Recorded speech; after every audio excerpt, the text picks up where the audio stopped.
오늘 이 시간에는 함께 읽으신 본문의 말씀을 중심으로 예수님을 만난 사람들 14번째 나다나엘 변화와 고백이라고 하는 제목의 말씀으로 잠시 은혜를 나누고자 합니다. 나다나엘이라고 하는 그 제자는 저희들에게 잘 알려져 있지 않은 것처럼 들립니다. 오늘 본문에 보면 예수님을 만난 제자가 두 사람이 등장하는데요. 한 사람은 빌립이고 한 사람은 나다나엘입니다. 빌립이라고 하는 사람은 저에게 잘 알려져 있는 분인데, 나다나엘은 좀 낯설어 보이기도 하고 그냥 단편적으로 알려져 있는 것처럼 느껴지는 분이기도 합니다. 그러나 오늘 나다나엘을 만나신 예수님과 나다나엘 사이에는 저와 여러분이 마음을 많이 써서 들어야만 할 아주 중요한 메시지가 담겨 있는 듯 싶어 오늘 여러분과 나누고자 합니다. 오늘 본문의 내용은 이런 내용을 담고 있습니다. 예수님께서 베드로와 안드레를 만나신 다음에 오늘 43절에 보니까 어떤 방법인지는 잘 모르겠지만 길을 가시다가 빌립이라고 하는 사람을 만나는데, 그 빌립을 보고는 예수님이 나를 따르라 하시는 거예요. 그러니까 빌립은 그 과정이 어떤 건지는 잘 안 나오고요, 그냥 예수님을 따라가게 됐습니다. 예수님을 만나고 나니까 빌립이 자기에게 아주 가까운 친구였던 것 같아요, 나다나엘이. 그래서 나다나엘을 전도하고 싶어 합니다. 뭐라고 전도하느냐 하면 이렇게 전도합니다. 어디를 보시느냐 하면 45절부터 한번 봐보세요. 제가 읽어갑니다. 빌립이 나다나엘을 찾아 이르되 모세가 율법에 기록하였고 여러 선지자가 기록한 그 일을 우리가 만났으니 요셉의 아들 나사렛 예수니라. 나다나엘이 이르되 나사렛에서 무슨 선한 것이 날 수 있느냐. 빌립이 이르되 뭐라 그래요? 와서 보라, 이렇게 말하죠. 근데 사실은 이 와서 보라라고 하는 전도법은 누가 하신 거냐면 예수님이 먼저 한 거예요. 예수님께서 전도하신 방법인데요, 요한복음 1장 39절을 한번 봐보시기 바랍니다. 1장 39절 같이 읽을까요? 읽습니다. 시작. 예수께서 이르시되 와서 보라. 그러므로 그들이 가서 계신 데를 보고 그날 함께 거하니 때가 10시쯤 되었더라. 아멘. 예수님이 제자들에게 와서 보라 이렇게 말씀하신, 그러니까 빌립도 나다나엘에게 와서 보라 이러는 거예요. 그러니까 전도 복잡하지 않다는 거예요. 사실은 전도는 우리가 누군가를 막 설득하고 막 이렇게 아향을 떨고 이것이 진짜 전도의 엑기스가 아니라 정말 저와 여러분이 만난 예수님이 너무 좋아서 우리가 할 수 있는 말, 자신 있게 와서 보십시오라고 할 수만 있다면 그것이 전도가 될 수 있다라고 하는 것이죠. 그런데 그런 빌립의 전도에 나다나엘은 저와 여러분이 잘 알고 있는 반응을 했어요. 그게 뭐냐면 읽었던 46절에 나사렛에서 무슨 선한 일이 일어날 수 있겠느냐, 이런 말이거든요. 왜 그가 이런 말을 했는지는 차후에 좀 설명을 할게요. 그런 말을 했음에도 불구하고 예수님이 나다나엘을 만나 주시고 그 나다나엘에게 놀라운 비밀을 알려주셨다는 내용이 오늘 본문의 내용이에요. 그럼 이 나다나엘이라는 사람이 어떤 사람인가를 먼저 좀 점검하려고 그래요. 많은 성경학자들이 오늘 본문의 내용을 보면 예수님의 제자를 부르시는 본문이거든요. 안드레와 그리고 베드로를 먼저 부르시고 빌립을 부르셨단 말이에요. 그리고 등장하는 게 나다나엘이에요.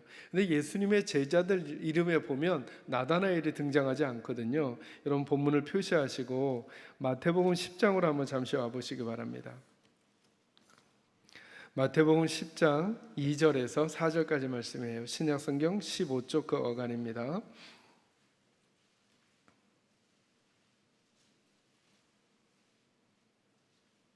제가 한번 읽어갈게요. 2절부터 12사도의 이름은 이러하니 베드로라 하는 시몬을 비롯하여 그의 형제 안드레와 세베대의 아들 야고보와 그의 형제 요한, 빌립과 바돌로메, 도마와 세리마테, 알페오의 아들 야고보와 다데오, 가나인인 시몬 및 가룟 유다 곧 예수를 판 자라. 아멘. 이렇게 말하면서 쭉 보면 나다나엘이라는 이름이 나타나지 않아요. 그죠? 그런데 학자들이 어디에 주목하느냐 하면 이 12명의 제자 이름 가운데 이름이 기록되지 않은 제자가 하나 있다는 거예요. 아니 목사님 이게 무슨 말이에요? 여기 이름이 있다면서요? 다 보면 다른 사람들은 이름이에요. 근데 한 사람만 이름이 아닌 사람이 있어요. 그게 누구냐 하면 빌립 옆에 쌍으로 기록되고 있는 바돌로메라고 하는 사람이에요. 목사님 바돌로메가 이름 아닌가요? 이름 아니에요. 여러분이 우리가 베드로의 이름을 부를 때 바요나 시몬 이렇게 말하잖아요. 바요나 시몬아 이렇게 예수님 부르거든요. 이게 바요나가 무슨 뜻이냐면 바가 아들이라는 뜻이고 요나가 그 아버지의 이름을 말하는 거예요. 그러니까 시몬 베드로의 아버지의 이름은 요나인 거예요. 요나의 아들이라는 뜻이에요. 바요나가. 그러니까 이 바돌로메라는 뜻은 무슨 뜻이냐면 돌로메의 아들이라는 거예요. 그럼 이름은 뭐죠? 이름이 안 나타나는 거예요. 그래서 학자들이 어떻게 생각하느냐 하면 빌립이 전도한 나다나엘, 그래서 빌립과 항상 쌍으로 나와 빌립과 바돌로메, 이 바돌로메 돌로메의 아들이 나다나엘이구나 라고 생각을 하는 거예요. 그걸 더 심정을 굳히는 이유가 어디에 있냐면 이제 요한복음 21장 2절로 한번 와보시기 바랍니다. 요한복음 21장 2절 말씀, 신약성경 184쪽 그 어간입니다. 여기는 예수님께서 부활하신 다음에 제자들에게 나타나시는 장면이거든요. 거기에 제자들의 이름을 기록해 주는 구절이 21장 2절이에요. 같이 읽습니다. 시작. 시몬 베드로와 디모데라 하는 도마와 갈릴리 가나 사람 나다나엘과 세베대의 아들들과 또 다른 제자 둘이 함께 있더니. 아멘. 부활하신 예수님께서 나타나실 때 제자들이 있었는데 거기에 있었던 제자들의 이름을 기록해 주는데 시몬 베드로와 디두모라 하는 도마와 갈릴리 가나 사람 누구요? 나다나엘. 그렇구나. 예수님의 제자 중에 나다나엘이라고 하는 이름을 가진 사람이 있었는데 복음서에서는 그의 이름이 아니라 그가 돌로메의 아들이라고 하는 표현을 해줬구나. 그래서 이 사람과 나다나엘이 동일 인물이라고 하는데 학자들의 의견이 거의 다 일치하고 있습니다. 이렇게 나다나엘, 바돌로메였던 이 나다나엘이 예수님을 만나게 되는 장면이 오늘 본문의 장면이거든요. 이 나다나엘을 기억하시면서 또 하나 기억할 게 뭐냐 하면 예수님이 한 번은 제자들과 함께 지내시다가 이렇게 물으셨어요. 얘들아, 사람들이 나를 누구라 하더냐 라고 할 때 사람들이 예수님을 가리켜 엘리야라고도 하고 어떤 이는 선지자라고도 하고 예레미야라고도 합니다. 그때 베드로가 나서서 이렇게 고백하죠. 주는 그리스도시요 살아계신 하나님의 아들이십니다 라고 하는 고백을 하는데요, 사실은 이 고백보다 더 먼저 아주 중요한 고백을 한 사람이 있어요. 그게 누구냐 하면 바돌로메, 바로 나다나엘이라는 거예요. 오늘 저와 여러분 읽었던 본문으로 오시기 바랍니다. 예수님을 만나게 된 나다나엘이 이제 예수님에게 이런 고백을 합니다. 49절 같이 읽을까요? 시작. 나다나엘이 대답하되 랍비여, 당신은 하나님의 아들이시요 당신은 이스라엘의 임금이로소이다. 이스라엘의 임금이란 말이 무슨 말이에요? 이스라엘의 왕이라는 거예요. 어떤 일 때문인지 제가 차후에 좀 더 설명하겠지만 나다나엘은 예수님을 만나자마자 무슨 고백을 하냐면 예수님은 하나님의 아들이시요 예수님은 이스라엘의 진짜 왕이십니다 이렇게 말하는 거예요. 그러면서 학자들이 그리고 목회자들이 또 성경학자들이 오늘날 우리 그리스도인들이 놓치고 있는 진리 중에 하나가 있다는 거예요.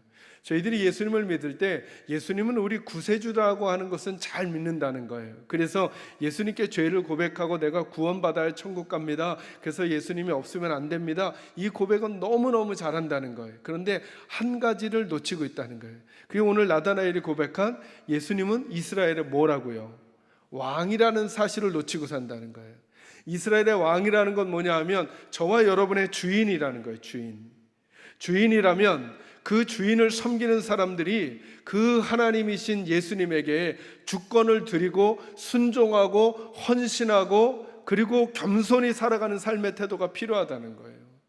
예수님을 교회 안에서만 우리의 구세주로 믿는 게 아니라 내 일반 삶의 자리에서도, 가정에서도 예수님이 왕이셔야 하고 직장에서도 왕이셔야 하고 내가 말할 때, 내가 생각할 때, 내가 행동할 때 예수가 왕이어야 하는데 많은 그리스도인들이, 우리 성도들이 저를 포함한 예수님에게 구세주이신 예수님을 묵상하고 고백할 땐 찬양하면서 감동도 하고 감격도 하는데 정작 내 의지를 드리고 내 생각을 드리고 내 판단을 드리고 내 인격을 드려야 하는 자리에서는 마치 왕이 없는 것처럼, 우리의 주인이 없는 것처럼 산다는 거예요. 그런데 이 바돌로메 나다나엘은 그 예수를 가리켜 예수는 이스라엘의 진짜 왕이라고 고백했다는 거예요. 그래서 교회 전승에 따르면 성경에는 안 나오는데 이 나다나엘 바돌로메가 어떻게 죽었다고 알려져 전승이 내려오느냐 하면, 이 사람이 이곳 저곳에 전도하러 다니다가 아르메니아라고 하는 곳에서 순교했답니다. 순교하는 모습이 어떤 모습이냐면 산채로, 살아있는 채로 가죽이 다 칼로 벗겨졌답니다. 그리고는 십자가에 매달려 목이 베어지는 순교를 감당했다는 거예요. 그는 어떻게 그런 인생을 살게 됐을까? 이 그의 고백과 달리 그는 예수가 나의 구세주일 뿐만 아니라 예수는 내 인생의 왕이라고 하는 고백을 했던 사람이라는 거예요. 그런 헌신을 했다는 거예요. 저도 가보지는 못했지만 여러분, 최후의 심판이라고 하는 그림을 그린 조각가이면서 화가가 있어요. 미켈란젤로라고. 최후의 만찬은 레오나르도 다빈치가 그려서 저희가 잘 알고 있잖아요, 그죠? 그런데 최후의 심판이라고 하는 그 그림을 그린 사람이 미켈란젤로인데요. 로마 바티칸에 가면 시스타나 성당이라는 곳이 있는데 그 지붕에 그려져 있다는 거예요. 근데 그 그림에 아주 독특한 장면이 하나 나와요. 예수님이 이제 심판주로 오시는 재림하셨을 때 모습인데, 그때 예수님께 헌신의 삶을 살았던 여러 사람들, 다양한 군상들이 그려져 있는데, 그 중에 저희들이 그 그림을 보자면 예수님 오른편 아래쪽에 보면 한 사람이 오른손에는 칼을 들고 있고 한 손에는 가죽을, 그러니까 자기의 그 살가죽 같은 걸 들고 있는 사람이 하나 나온다는 거예요. 이 사람이 바돌로메라는 거예요. 그러니까 미켈란젤로는 그 그림을 그리면서 교회 전승 가운데 내려오는 이 나다나엘이 어떤 마지막을 했는지를 알고 있었고, 그 그림을 최후의 심판, 나중에 한번 인터넷이나 이런 데 꼭 한번 찾아보세요. 바돌로메의 모습을 예수님 바로 아래쪽에다가 한 손에는 칼을, 한 손에는 자기 살가죽, 그래서 마치 사람이 흐물흐물하게 돼 있는 이 살가죽을 왼손엔 들고 있는 바돌로메의 그림을 그려 놓았어요. 그리고 그 살가죽의 얼굴을 미켈란젤로가 자기 얼굴을 거기다 해놓은 거예요. 그래서 마치 나도 자기의 살가죽이 벗겨지도록 왕이신 예수에게 삶을 드렸던 바돌로메처럼 다른 이들이 해석하기를 미켈란젤로도 자기의 신앙을 거기에 새겨놓았다라고 하는 내용이 전해져 내려온답니다. 그랬던 삶을 살았던 사람이 이 나다나엘이에요.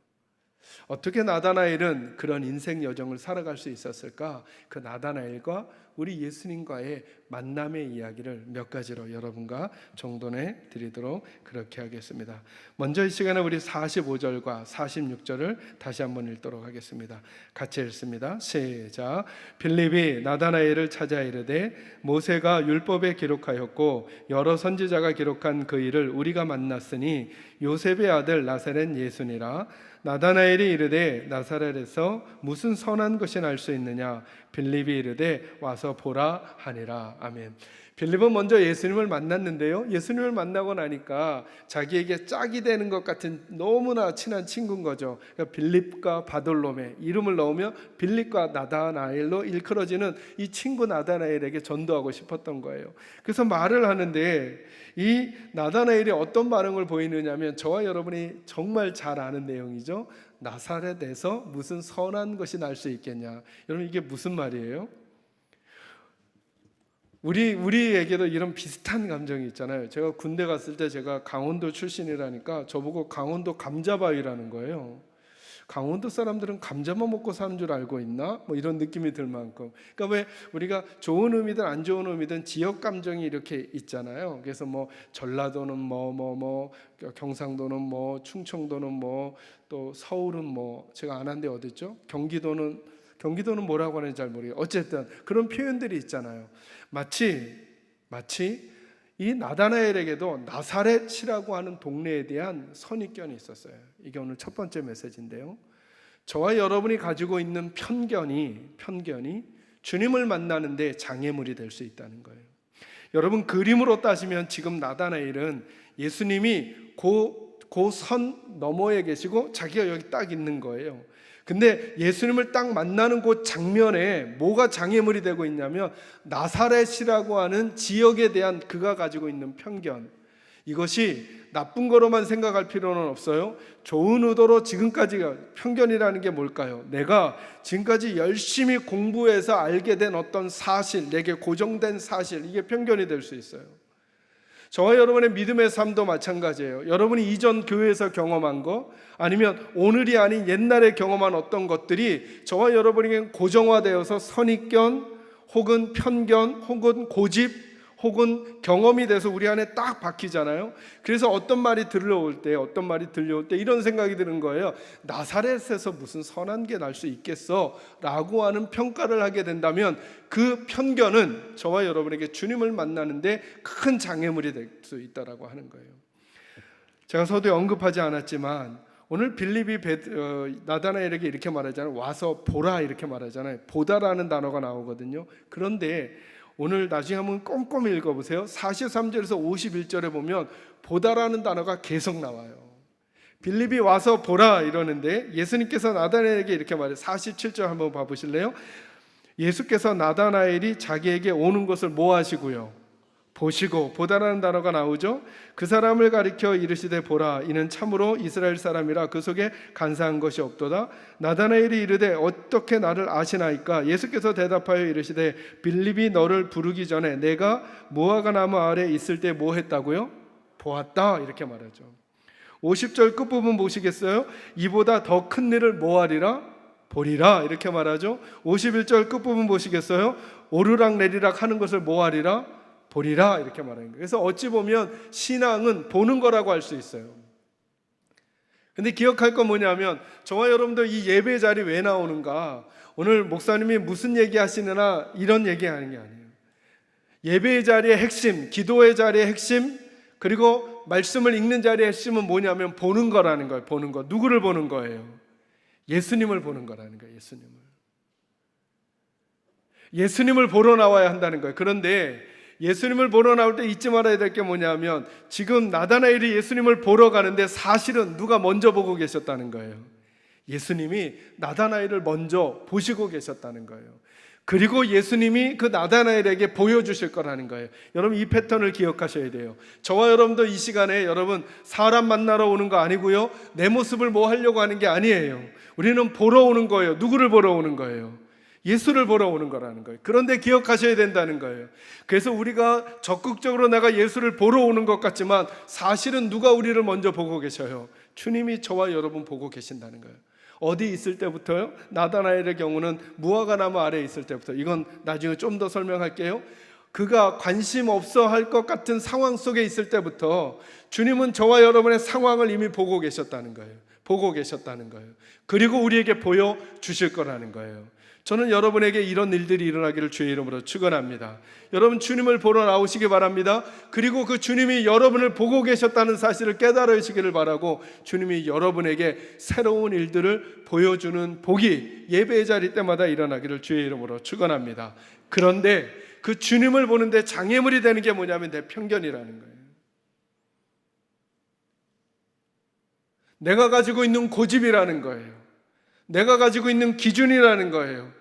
내가 가지고 있는 경험이라는 거예요. 그거는 오늘의 시간이 오기 전까지 내가 책을 통해서 얻어왔든 아니면 사람을 통해서 배워왔든 아니면 교회 안에서 경험해왔든 내가 가지고 있는 이야기들이 있어요. 그 내가 가지고 있는 가치들, 기준들, 그 이야기가 새롭게 내게 다가오시는 예수님을 만나지 못하게 하는 장애물이 될 수 있다는 거예요. 오늘 나다나엘이 그 앞에 서 있잖아요. 에이, 나는 이런 식으로 얘기 안 하는 건 나랑 안 맞아.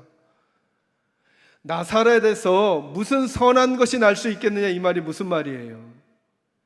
빌립아, 네가 아무리 예수가 나사렛 예수가 메시아라고 말해도 에이, 나는 나사렛에서 메시아가 났다면 난 안 믿어 라고 말하는, 자기가 그 생각을 왜 가지게 됐을까요? 왜 가지게?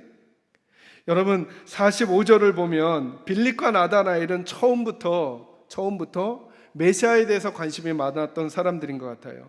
45절을 보니까 빌립이 나다나엘을 찾아 이르되 모세가 율법에 기록하였고 여러 선지자가 기록한 그 일을 우리가 만났으니 요셉의 아들 나사렛 예수라, 이렇게 말하죠. 이렇게 말하지 않잖아요. 나다나엘아, 야, 저 신기한 사람 있어. 신기한 사람. 야, 그분은 말을 하면 말에 힘이 있어, 너 한번 가서 만나보자, 이렇게 말하지 않죠.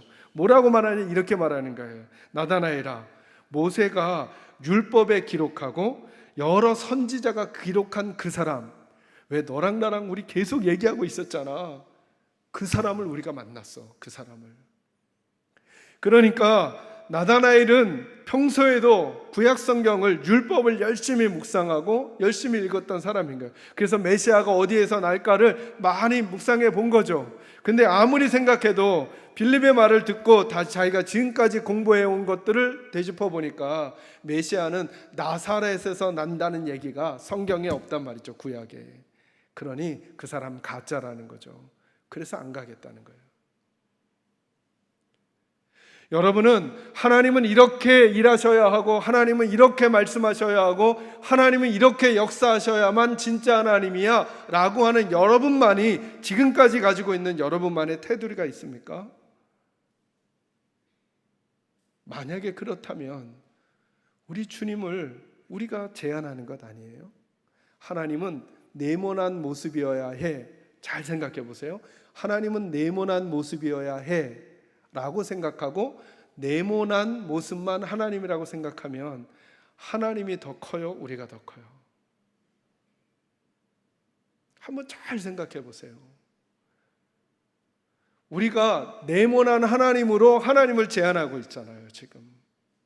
만약에 하나님이 동그라미의 모습으로 우리에게 나타나시면 하나님은 네모난 하나님이어야 돼 라고 하는 그동안의 지식, 정보, 경험, 공부를 통해 가져온 긍정적인, 부정적인 모든 편견들이 나로 하여금 동그라미의 모습으로 나타나시는 하나님을 경험하지 못하도록 막는, 그래서 내가 그 하나님을 제한해 버리잖아요. 지금 그 위험성에 나다나엘이 처하고 있다는 거예요. 이 시간에 한번 묻는 거예요. 저와 여러분이 가지고 있는 어떤 편견이 우리 주님의 은혜를 보지 못하도록 하느냐 말이죠. 어떤 것이 장애물이 되어 그렇게 수없이 우리가 예배하고 말씀을 듣고 기도를 함에도 불구하고 우리 눈이 안 보여서가 아니라 우리 마음이 흐려서 보이지 않냔 말이죠. 예수의 은혜가. 나다나엘은 예수님을 눈으로 볼 수 있었는지는 몰라요. 근데 지금 어떤 위험 가운데 있냐면 그의 마음으로는 예수를 못 보게 되는 위험 가운데 있는 거예요. 왜요? 나사렛에서 무슨 선한 것이 날 수 있겠냐는 그의 그동안의 공부와 고민, 경험으로 쌓여진 편견이 예배의 틀을 만들어버리고, 찬양의 틀을 만들어버리고, 믿음의 틀을 만들어버리고, 하나님의 틀을 만들어버린 그 순간 그는 테두리 속에 갇힌 인생이 될 수밖에 없었다는 거죠. 저와 여러분의 편견은 무엇인지 꼭 점검하시기를 바라고, 저는 하나님께서, 우리가 하나님을 이렇게 하면 안 되잖아요. 늘 우리들의 모습이 뭐냐면 내가 내 집을 짓는데 하나님을 중간중간에 재료로 쓰려고 하는 거예요. 여러분 한번 잘 생각해 보세요. 여러분의 집을 지어가는데, 인생의 집을 지어가는데 여러분이 2층으로 올라가는 계단이 삐그덕삐그덕 거린다 그래서 하나님이라고 하는 기둥으로 거기 채우고, 또 이쪽 벽이 흔들흔들 한다 그래서 하나님이라는 지지대로 그 벽을 지지하고, 그러면 여러분 그 집이 아름다울 수 있을까요? 하나님은 뭘 원하시는 거냐 하면 우리가 짓는 집에 하나님이 재료가 되어 주시려는 게 아니라 하나님이 우리 마음의 집에 하나님의 집을 새롭게 짓기를 원하는 거예요. 나다나엘이 예수에게 글을 던졌을 때 그는 자기가 가지고 있는 생각의 한 부분을 예수로 채운 게 아니라 예수 때문에 자기가 가지고 있는 생각 전체를 뒤집어 버린 거예요. 편견은 그만큼 무서울 수 있는 거예요. 저는 말하기는 여러분의 인생 가운데 오늘 이 시점 이후로 여러분이 예배하고 찬양하고 말씀 듣고 기도할 때마다 여러분에게 새롭게 다가오시는 주님을 여러분이 눈으로, 마음으로 보기를 원하고, 그분이 여러분의 인생의 왕으로 자리 잡게 되시기를 주의 이름으로 축원합니다. 두 번째 말씀은 이거예요. 47절과 48절 말씀 한번 같이 읽겠습니다. 시작. 예수께서 나다나엘이 자기에게 오는 것을 보시고 그를 가리켜 이르시되 보라, 이는 참으로 이스라엘 사람이라 그 속에 간사한 것이 없도다. 나다나엘이 이르되 어떻게 나를 아시나이까? 예수께서 대답하여 이르시되 빌립이 너를 부르기 전에 내가 무화과 나무 아래에 있을 때에 보았노라. 아멘. 본다라는 단어가 계속 나오죠. 나다나엘보다 먼저 예수님이 나다나엘을 보고 계셨다는 거예요. 근데 제가 좀 주목하고 싶은 건 오늘 이 부분이에요. 예수님이 사람을 부르시는 방법에 대해서요. 자, 46절과 47절 사이를 한번 상상해 보는 거예요. 빌립이 예수님을 소개하니까 나사렛에서 무슨 선한 것이 날 수 있겠느냐라고 말한 나다나엘에게 빌립이 그러지 말고 와서 봐 이렇게 말했거든요. 그럼 나다나엘이 어떤 태도로 왔을까요? 예수님에게 한번 상상해 보는 거예요. 빨리 가서 예수님 만나야지 막 설레는데 이런 태도일까요? 아니면 약간 삐딱한 태도일까요? 알았어 내가 안 가고 싶은데 너 때문에 내가 한번 가주마. 앞일까요? 뒤일까요? 뒤일 가능성이 매우 농후하죠. 그죠? 가끔 보면 저희들도 그러잖아요. 저희들도 가끔 보면 저희 교회도 아내한테 끌려온 남편들이 가끔 계세요. 그럼 제가 그분들한테 뭐 그렇게 딱히 나쁘게 한 게 없는데 절 째려보던가 아니면 이렇게 팔짱을 끼고 있으시던가 시계 막 이렇게 막 시계 막 자꾸 보시고 막 한숨 쉬시는 것 같은 표정 막 보이실 때 있어요. 왜냐하면 억지로 왔으니까. 나다나엘도 혹시 그러지 않았을까요? 그걸 예수님이 모르셨을까요? 아마 나다나엘의 자세를 말하면 아마 주머니에 손 넣고 짝다리 짚으면서 예수가 뭐라고 하나 한번 들어볼까? 뭐 이 정도 아니었을까요? 그걸 예수님이 모르셨을까요? 우리들도 알잖아요. 우리를 좋아하지 않는 눈빛과 표정, 태도를 몸짓에도 다 느끼잖아요. 예수님이 그걸 모르셨을까요? 근데 예수님은 희한하게 이렇게 말씀하세요. 예수께서 나다나엘이 자기에게 오는 것을 보시고 그를 가리켜 이르시되 보라, 이는 참으로 이스라엘 사람이라 그 속에 뭐가 없다고요? 간사함이 없도다 이렇게 말하는 거예요. 제겐 이 모습이 주님이 사람을 부르시는 방법이 어떻게 보이느냐 하면 그 사람의 삐딱함 아셔요. 주님도. 근데 그걸 슬쩍 못 본 척 해주시는 거예요. 그리고는 다른 모습을 봐주시는 거예요. 단점이 없거나 나쁜 점이 없거나 연약함이 없어서가 아니라 주님은 이미 다 아실 텐데 아심에도 불구하고 그걸 슬쩍 그 삐딱함과 날카로움과 뻣뻣함을 못 본 척 해주시고 전혀 생뚱맞은 말씀을 해주시는 거예요. 이 사람이야말로 참으로 이스라엘 사람이라 이 사람 안에 간사함이 없도다. 나다나엘의 마음을 녹여버리시는 거예요. 생각해 보니까 저와 여러분도 다 마찬가지라는 거죠. 우리들도 다른 사람들보다 더 빛이 나거나 깨끗하거나 아름답거나 훌륭해서가 아니라는 거예요. 저와 여러분이 가지고 있는 그 삐딱함이, 저와 여러분이 가지고 있는 그 부끄러움이 있음에도 불구하고 주님이 저희들에게 슬쩍 덮어주시는 거예요. 그리고는 다른 모습 가지고 우리를 세워주시는 거예요. 다른 모습 가지고. 그리고 난 다음에 아주 중요한 말씀을 하시는 거죠. 48절 말씀에 보니까 나다나엘이 이르되 어떻게 나를 아시나이까? 예수께서 대답하여 이르시되 빌립이 너를 부르기 전에 내가 어디 있을 때요? 무화과 나무 아래 있을 때 내가 너를 보았다 이렇게 말해요. 더 이상한 것은 이 말을 듣고 나서 나다나엘이 랍비여 당신은 하나님의 아들이시며 당신은 이스라엘 왕입니다 이렇게 말하거든요. 도대체 이 무화과 나무 아래에서 봤다는 게 뭐길래 그럴까라는 거예요.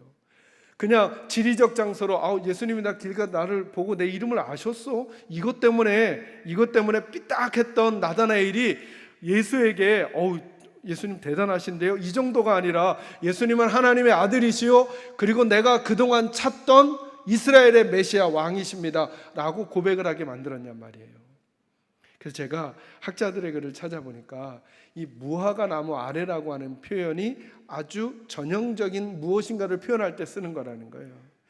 이스라엘 사람들 중에 하나님의 율법을 묵상하고 연구할 때 아주 많이 사용했던 자리가 무화과 나무 아래에 있다는 거예요. 아까 우리 45절에서 읽었듯이 빌립과 나다나엘은 율법에 관심이 많았어요. 특히 메시아가 언제 어디서 어떻게 올 것인가 관심이 많았다는 것, 그걸 어디서 연구하고 묵상 많이 했다는 거예요? 무화과 나무 아래서. 그러니까 나다나엘은 예수님께서 무화과 나무 아래서 너를 보았다는 말을 딱 들을 때 예수님과 나다나엘만 아는 통하는 얘기가 딱 있었다는 거예요. 아, 이분이 지금 메시아 얘기를 하는 거구나.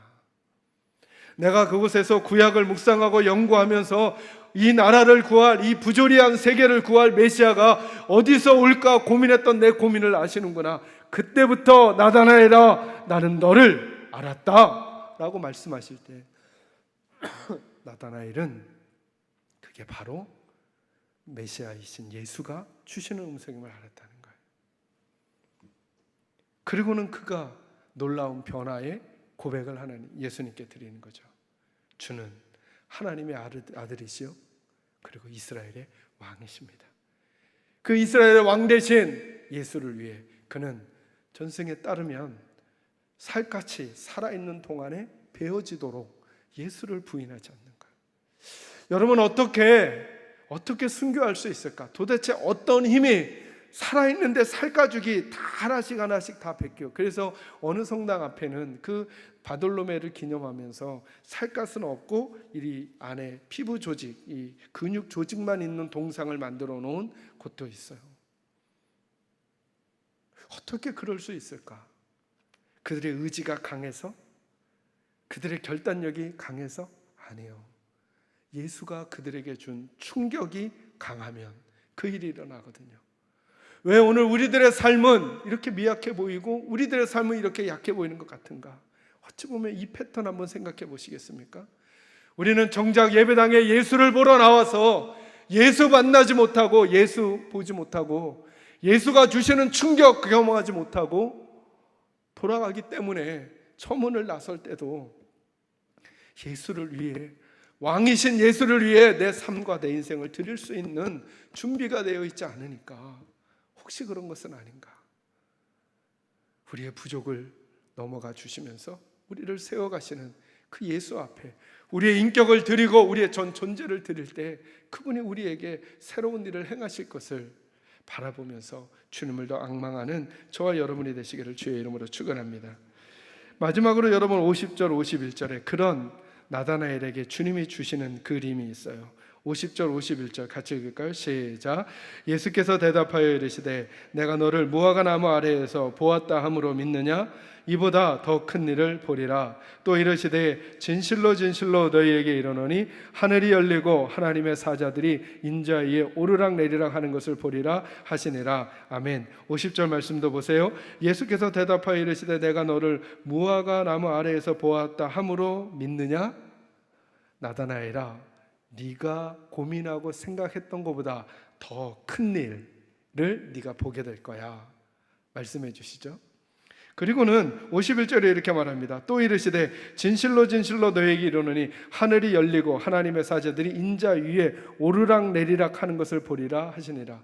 성경 좀 읽으셨다 하시는 우리 집사님 권사님들 생각해 내셔야 하는데요, 이 비슷한 본문이 나오는 본문이 있는데 하나님의 사자들이 오르락 내리락 하는 것을 본 사람이 있는데요, 기억나시나요?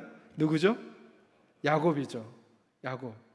창세기 28장 12절에 이 비슷한 구절이 나와요. 딱 한 가지가 바뀌어서요. 뭐가 바뀌어서 나오냐면 야곱은 뭘 보냐 하면 사닥다리 위로 하나님의 사자들이 오르락 내리락 하는 것을 봐요. 그래서 거기를 베델이라고 하죠. 하나님의 집이라고. 자, 거기에 상징이 뭐예요? 하늘과 땅을 연결하는 게 뭐예요? 창세기에서 제가 다 설명해 드렸잖아요. 하늘과 땅을 연결하고 있는 게 사닥다리죠. 사닥다리. 그 사닥다리로 하나님의 사자들이 하늘과 땅을 왕래하는 거예요. 그죠? 그런데 요한복음에 오면 그림이 바뀌어요. 예수님이 사닥다리 대신에 누구요? 인자 위로 하나님의 사자들이 오르락 내리락 할 것이다. 그러니까 하늘과 땅을 연결하는 게 사닥다리가 아니라 사닥다리는 그림이었다는 거죠. 실체는 누구라고요? 예수님이시라고요. 예수님.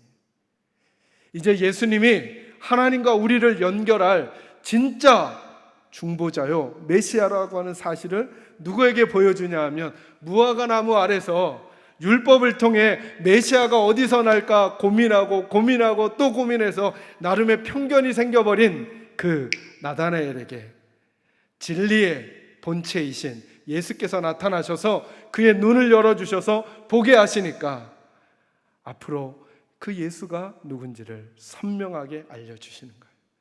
그 예수를 만난 나다나엘은 순교의 그 순간까지 예수 배반하지 아니하고 예수가 하나님의 아들이요 예수가 나의 왕이심을 선언하며 살아갔던 것입니다. 저와 여러분에게도 이 은혜가, 주님을 보게 되는 은혜가, 보여주시는 은혜가, 보여줄 은혜가 충만하게 되기를 주님의 이름으로 축원합니다. 기도하겠습니다.